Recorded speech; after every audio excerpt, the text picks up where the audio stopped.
Assalamualaikum warahmatullahi wabarakatuh. Salam Om Swastiastu, Namo Buddhaya, salam kebajikan.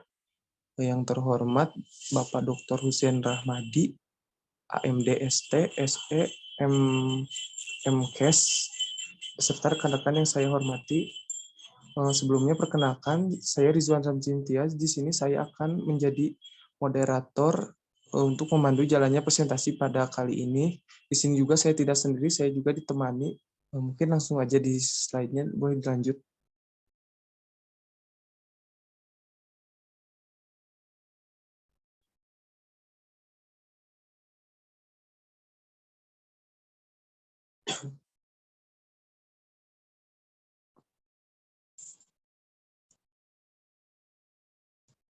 Yang pertama ada saya, Rizwan Ramzintiaz, saya sendiri. Yang kedua, Fajrina Nurulika. Yang ketiga, Siti Zahira Salma. Yang keempat, Andini Hoirul Nuzula. Yang kelima, Muhammad Fikri Apriliansyah. Dan yang terakhir ada Milka Tioman Nainggolan. Langsung di next aja slide-nya.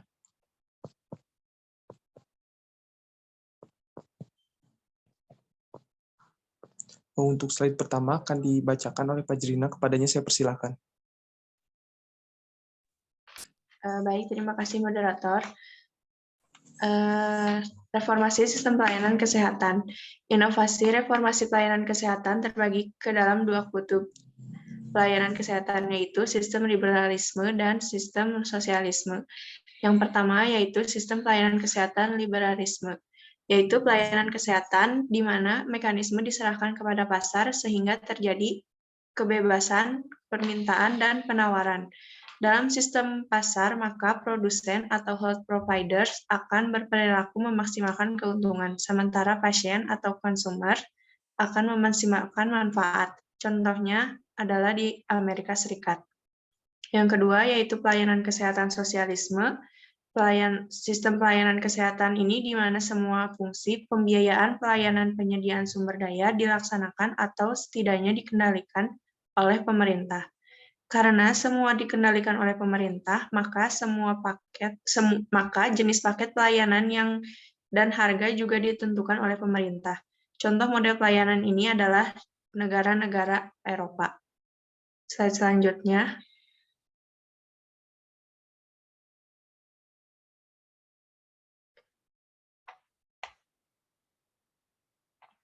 Proses pelayanan kesehatan tidak bisa dipisahkan dengan pembiayaan kesehatan. Biaya kesehatan ialah besarnya dana yang harus disediakan untuk menyelenggarakan dan atau memanfaatkan berbagai upaya kesehatan yang diperlukan oleh perorangan, keluarga, kelompok, dan pemerintah. Slide selanjutnya.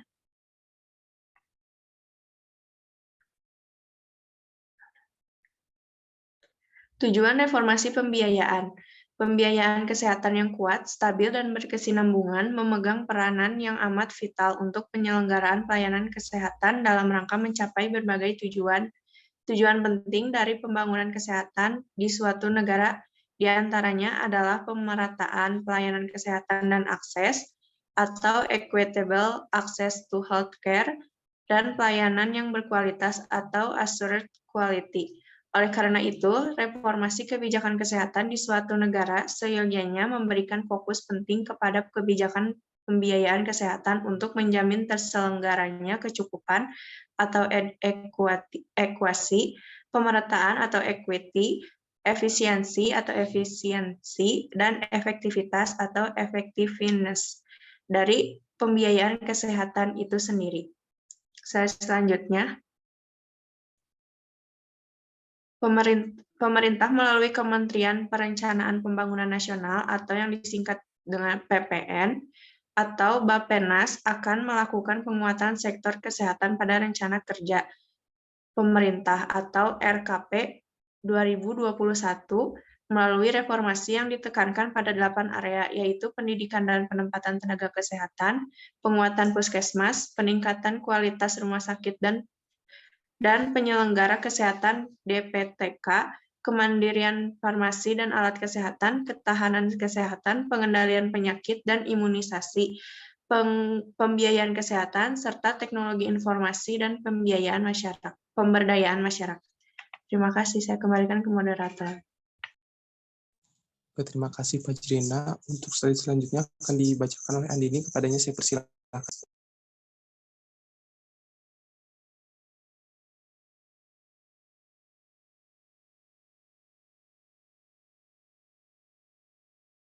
Baik, yang selanjutnya strategi pembiayaan kesehatan. Organisasi Kesehatan Sedunia atau WHO memberi fokus strategi pembiayaan kesehatan sebagai berikut. Yang pertama, meningkatkan investasi dan pembelanjaan publik dalam bidang kesehatan. Yang kedua, mengupayakan pencapaian kepesertaan semesta dan penguatan pemeliharaan kesehatan masyarakat miskin. Yang ketiga, pengembangan skema pembiayaan praupaya termasuk di dalamnya asuransi kesehatan nasional. Yang keempat, pengembangan kebijakan pembiayaan kesehatan yang didasarkan pada data dan fakta ilmiah. Yang kelima, penguatan kerangka regulasi dan intervensi fungsional. Yang keenam, penggalian dukungan nasional dan internasional. Yang ketujuh, pemantauan dan evaluasi. Next. Sampai slide berapa nih? Pembiayaan kesehatan yang adekuat, terintegrasi, stabil, dan berkesinambungan berperan dalam rangka mencapai tujuan pembangunan kesehatan. Pembiayaan kesehatan tersebut dapat berasal dari berbagai sumber seperti pemerintah, pemerintah daerah, swasta, organisasi masyarakat, dan masyarakat. Usaha kesehatan masyarakat bersifat public goods dibiayai oleh negara dari pajak, sementara usaha kesehatan perorangan bersifat private goods dibiayai melalui sistem asuransi kesehatan sosial. Upaya dalam reformasi pembiayaan. Saya kembalikan kepada moderator.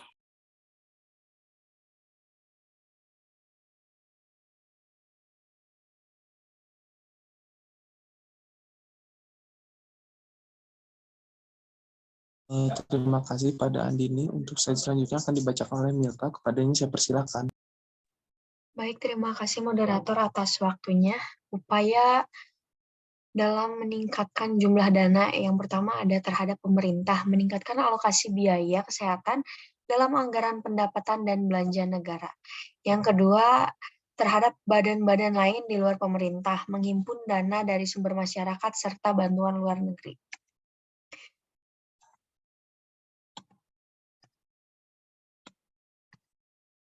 Upaya memperbaiki penyebaran, pemanfaatan, dan pengelolaan dana ada beberapa. Yang pertama itu penyempurnaan sistem pelayanan, misalnya lebih mengutamakan pelayanan kesehatan masyarakat dan atau melaksanakan pelayanan kesehatan secara menyeluruh dan terpadu. Yang kedua, peningkatan pengetahuan dan keterampilan tenaga pengelola.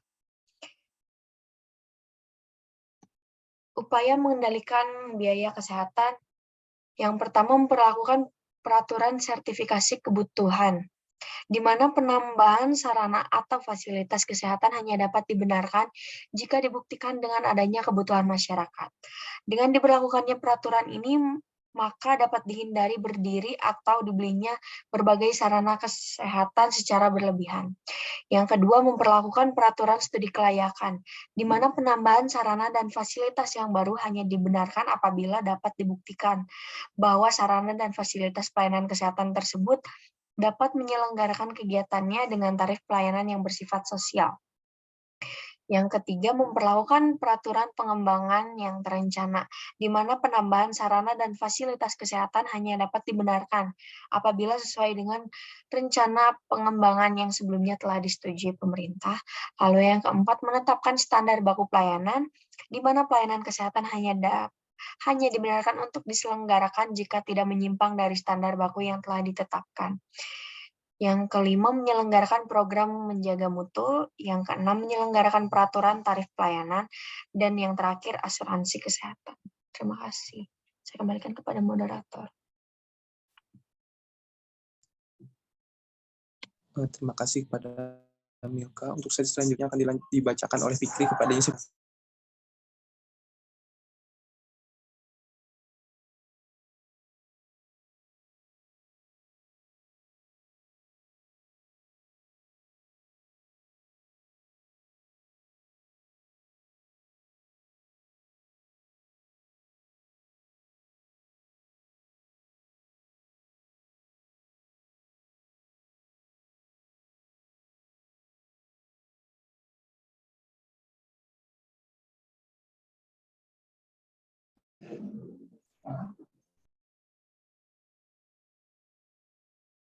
Untuk slide-nya mungkin boleh dilanjut ya.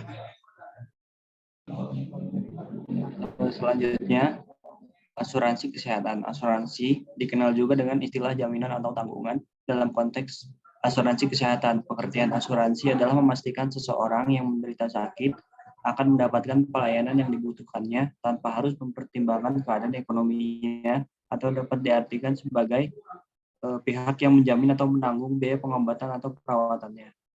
Slide selanjutnya.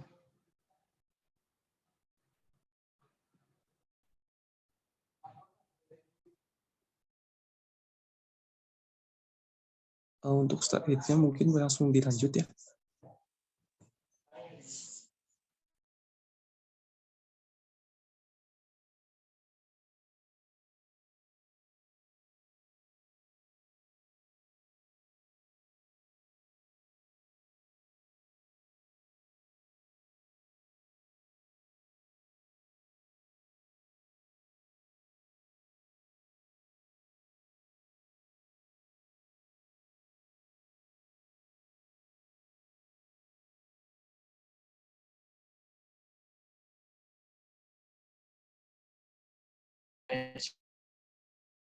Ini mulai dikembangkan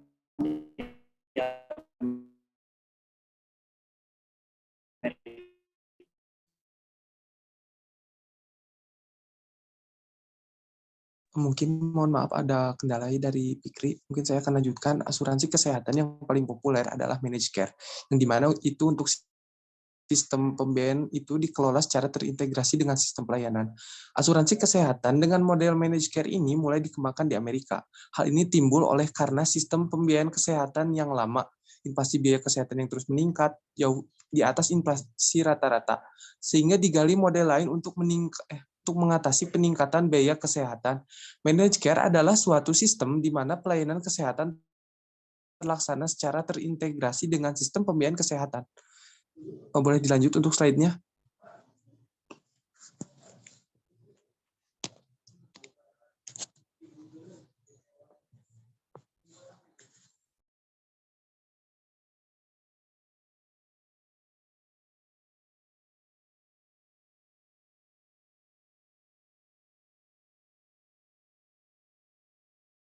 Badan Penyelenggara Jaminan Sosial atau kita lebih dikenal dengan BPJS. BPJS ini berfungsi untuk guna meningkatkan kualitas kesehatan masyarakat. Pemerintah mengadakan jaminan sosial.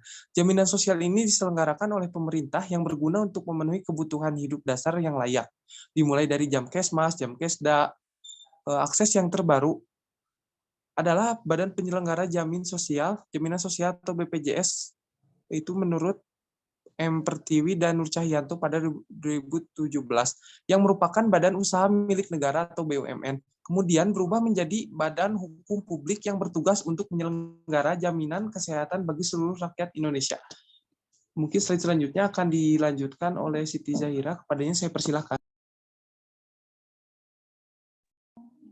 Badan Penyelenggara Jaminan Sosial merupakan sebuah badan hukum untuk menyelenggarakan program jaminan sosial untuk menjamin seluruh rakyat agar dapat memenuhi kebutuhan dasar hidup yang layak.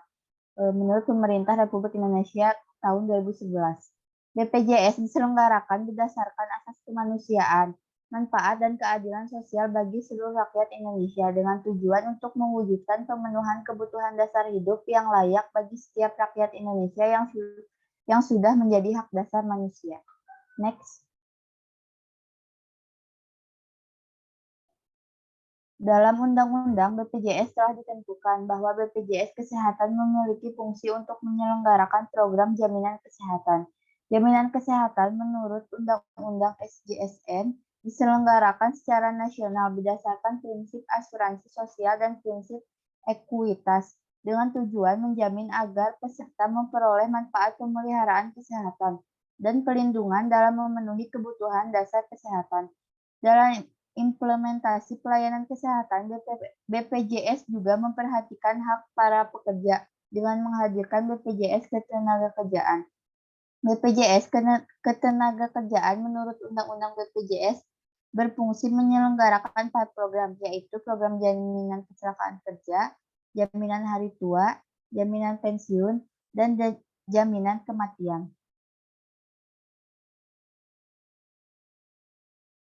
Terima kasih. Mungkin dicukupkan presentasi dari kelompok kami.